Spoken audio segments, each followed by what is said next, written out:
Hey guys, welcome to my second YouTube video. On the first video, I got a lot of requests to say my stats, my extracurriculars, different things like that. And at first I was a little bit hesitant about making one of these videos because I'm so new to the whole college YouTube video genre. But eventually, as you can tell from the title of this video, I was sucked into the YouTube hole. So I'm just gonna keep this video super casual and go through some of the things that helped me get into my schools and some advice that I think might help out other people and that might help you. Also, the reason I was a little bit hesitant about making this video is because people at my school don't really talk about like their test scores and what they got on things. And so I guess basically what I'm trying to say is if you're from my high school, I'm sorry, please don't watch this. And if you're not from my high school, let's get on with the video. Also, I really hope some of the people who commented on my previous video for me to make one of these videos see this and just know that I am doing what you asked for. I do a lot of thumbs up. I probably should stop doing that. Anyway, so in total I applied to 13 colleges. I got into 9, I was waitlisted at 1, and I was rejected at 2. So I got into Michigan, UNC, UVA, Cornell, Duke, Tufts, Vandy, Dartmouth, Lafayette. 9. I got waitlisted at Yale and I got rejected at Brown and Harvard. Just as a preface for what I'm going to be talking about for this video. So first I'll go through test scores, all the numbers. So to start out, I debated a lot between whether I should take the SAT or the ACT. I'm from Tennessee, so most people here in the South take the ACT, whereas most people in the North or California will take the SAT. They're really the same thing, except that the ACT has a science section, so I ended up taking both. And the one thing that I ended up finding was that on the ACT, the math section tends to be a little bit harder than it does on the SAT. And on the SAT, the reading section tends to be a little bit harder than it is on the ACT, just because the ACT's reading section is more just like plot-based questions, where the SAT is more reading comprehension and extrapolating from the text. So I'm going to let you in on a little bit of a secret. I actually really enjoy taking standardized tests. Okay, now that that's out there. I know that's super nerdy and super weird. I actually think that that's what helped me get such high scores on my standardized tests, because even though I didn't study as much as I probably should have, I went into both of my tests with a really positive attitude, and I just said I'm going to see how much I know. I think that going into it with a positive attitude and not treating them like a horrible thing that I had to spend my Saturday doing was beneficial for me. So I took the SAT twice, and both times I got a 1540, 770 on both sections.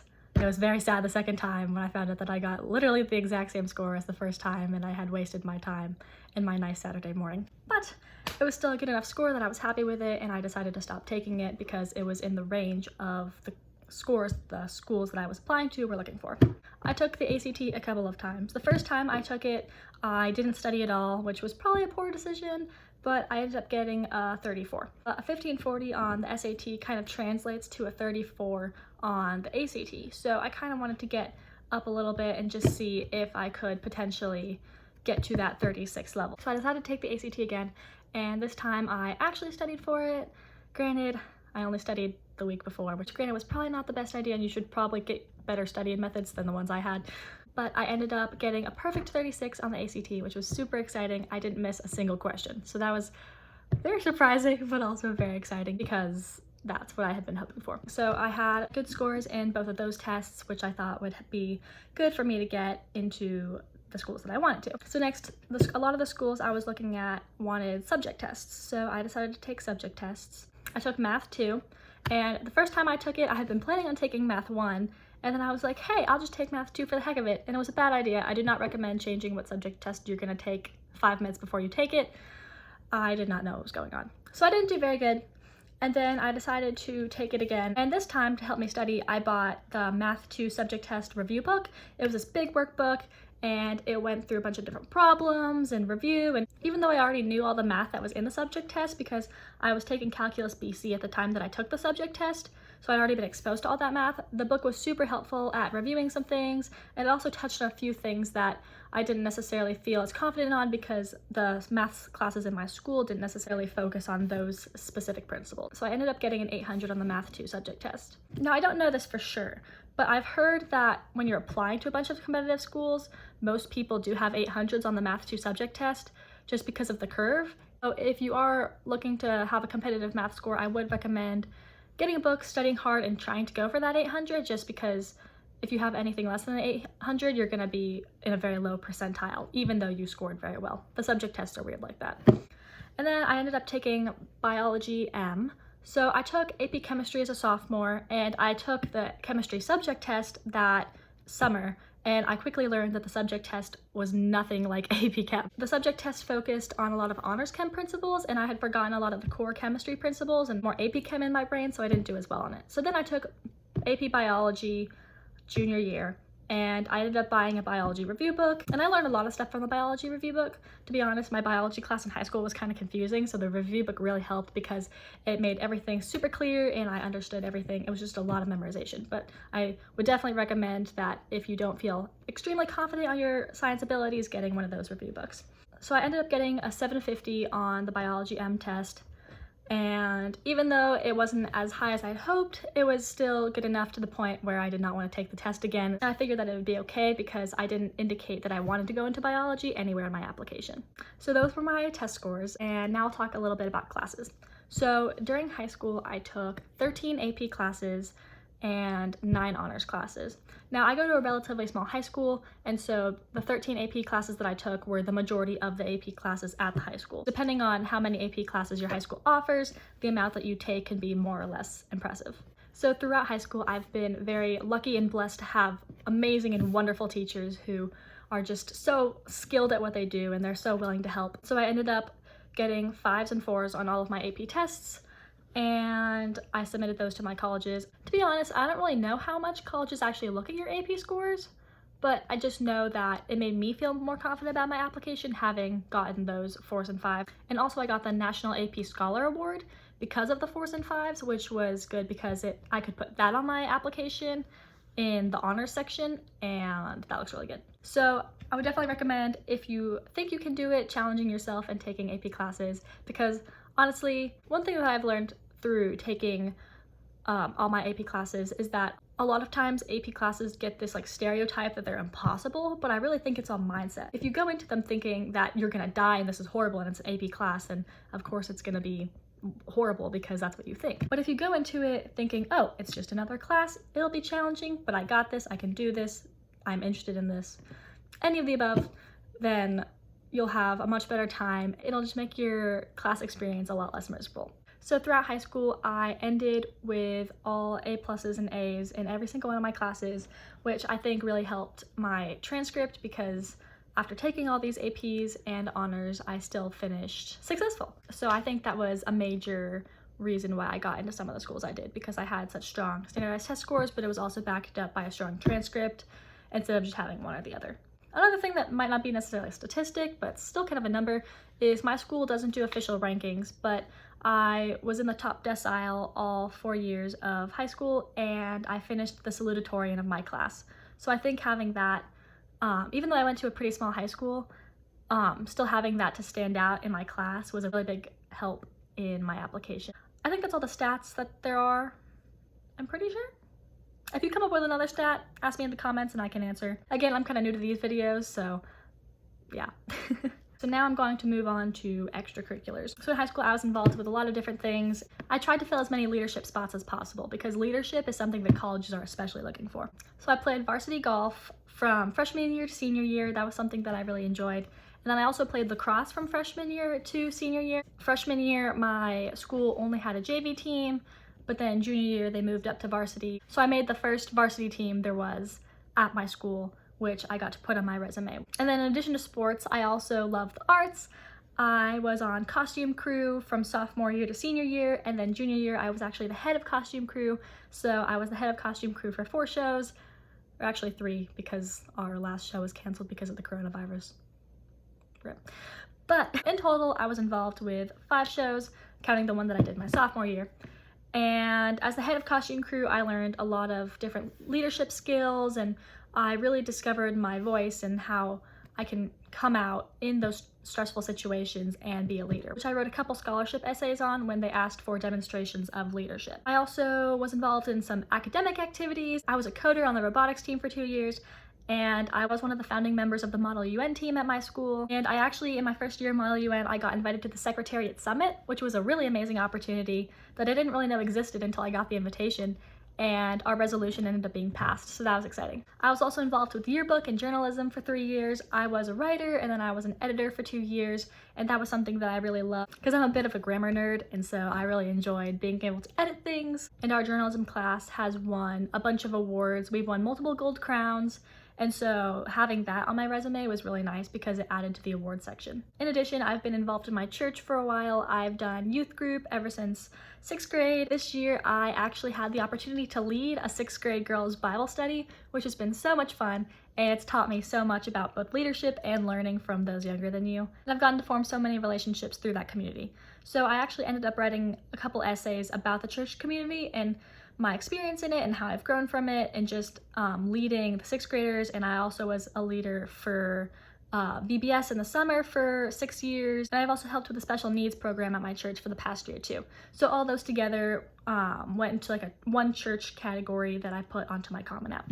I also had a part-time job that I worked after my sports and play practices. I worked at Barnes & Noble for 2 years as a bookseller and barista, so that was also an amazing, incredible experience that I learned so much from, and I really think that it's prepared me a lot for the real world and going into a career, even though it might not be the same because bookselling isn't the exact same as engineering, but you know, just learning those like teamwork skills and different things like that. So I put that on my application, and then I also did a couple other miscellaneous things. For example, this past year, I have done scientific research, so I have been researching with my partner the effects of sleep aids on the phenotypic expression of flies. And so if you're interested in doing something in science, I would highly recommend doing some sort of research project, because I'll talk more about this later, but in every single one of my interviews, my research project was a topic of conversation, and it was something that I was familiar with, so I could talk about it for long periods of time and they could ask me questions, and honestly, it really makes you sound like you're smart and you know what you're doing. So if you have the opportunity to do research in high school, I would highly recommend it. Finally, I was also part of this thing at my school called the Student Athletic Leadership Team, and basically we met a couple times a month to go over how we could improve the athletics at our school and develop more team spirit. And I was also a part of different honors societies as well, but I didn't end up putting those on my application because I didn't have space for them. So yeah, those are all my extracurriculars that I put on my resume. I feel like I've talked about myself for way too long. On to essays. So I love to write, and so writing my essays was actually kind of interesting. For my Common App essay, I kind of chose like the other prompt, like it was the one at the bottom that said like you could choose like whatever prompt you wanted. I didn't choose like one of the specific prompts it gave. I wrote my essay about something that was meaningful to me. So there's a place in my school called the Catacombs, and basically it's where the costume crew kind of lives, works. And so I wrote about what it taught me and how it functioned as a home to me, and I kind of did it as like you were walking through the catacombs, and like each different like object or article of clothing that I saw reminded me of a specific experience. So it was very like sensory, and I really had fun writing it. And when I got my acceptance letters, I got a couple emails from people telling me that how much they enjoyed that essay, which was really nice feedback. I won't go into every single essay that I wrote for each school just because I applied to 13 schools and that'd be a lot of essays. But if you have a specific question about a specific school that I wrote an essay for, please feel free to ask me. One thing that I forgot to mention with my extracurriculars that I wrote a bunch of essays on is I was also involved with different environmental projects. So I was on the Eco Challenge team, and also my experiences at Model UN and like with the Environmental Awareness Club also helped foster those essays. But I talked about how I wanted to use my passion for recycling to better my community. So I wrote a bunch of essays about that. I'd say one thing that I learned through the college essay experience is that there's 3 things that colleges want to see, I guess. The first is that you're passionate. Really, this is the underlying thing in all of your essays. They want to see that you're passionate about something, that you care about something. It doesn't really matter what you're passionate about, as long as it's something that's positive and makes you happy and you can see growth from it. So in a couple of my essays, I talked about how I was passionate about numbers and how numbers were everywhere in my world, and I wanted to use those numbers to help build a better society and fuel innovation. I talked about just like my passion for math and for puzzles, and that's something so simple as just like puzzles, but I could turn the essay about my passion of them into something so much greater. Next, I would say leadership is a big thing. One thing that I found that was good to talk about was leadership from a servant's perspective. So if you focus more on how your leadership helps other people rather than you like being on top. Sometimes when you're writing things, you can get a little blind to your own words. So it's always helpful to have someone else read your essay and see if they have any feedback. I had an amazing college counselor, and she was really great about that. Finally, I would say another good focus point on your essays is helping the community. If you have an interest that you think can like significantly and positively impact the community around you, then I would say hone in on that and talk about the change you want to inspire, because colleges want to see that you're going to take initiative in college and you're going to use the resources that they give you to spark change. They want to find the next generation of students who are going to be willing to do big things.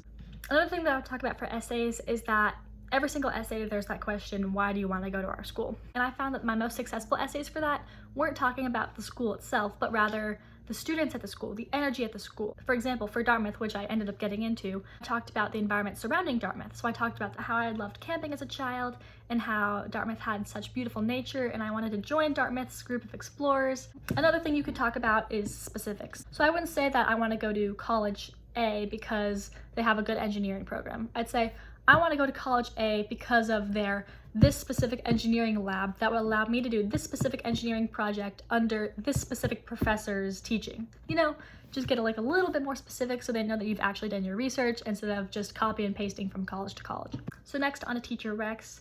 I actually don't have my teacher recs, but I saw someone else in another video talk about teacher recs, so I thought it might be good to mention real briefly. I had 2 teachers write my recommendations. I had one from English and one from math.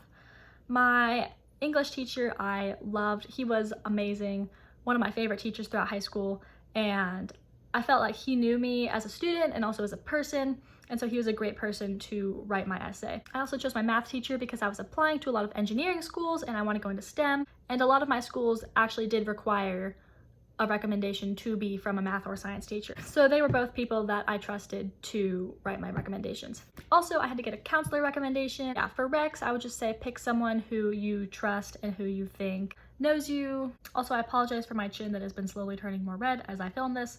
I don't know why. Yeah, okay. So finally, I'll talk about interviews and any other advice that I have. So in all, I did about 9 interviews. I did one for almost every single school. It was a lot. Let me tell you, my Brown interview was the very first interview that I did, and I was super nervous, and I didn't really know what I was going into, and I was shaky, and I talked fast. However, once I got to my 9th interview, I felt like a pro. I had got it down, I was able to answer every single question they asked me, and it was just such a better experience. So from that, I would say, before you do your first interview, practice with someone. That's really the best thing you can do, is just practice. Get with a friend, get with a parent, and just have them ask you basic questions. You can go online. One thing that I found that was super helpful was I would go online and I would look up stereotypical college interview questions and I would practice what I would say to all of them. That way, if a college interviewer asked me that question, I would be able to answer it.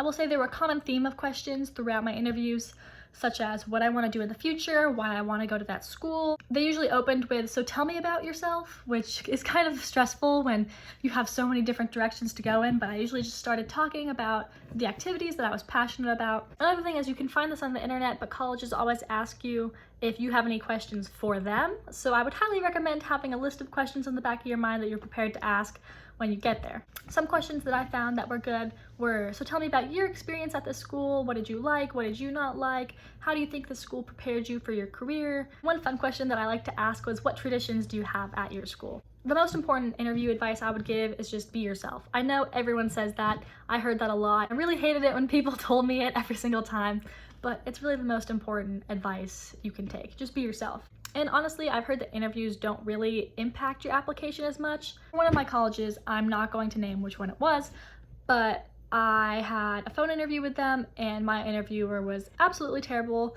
and it was just not a good experience. But I ended up getting into the school anyway. So if that shows you anything about how significant interviews are, some final words of advice to finish off the video. One of the most important things that you can do is to not stress about it.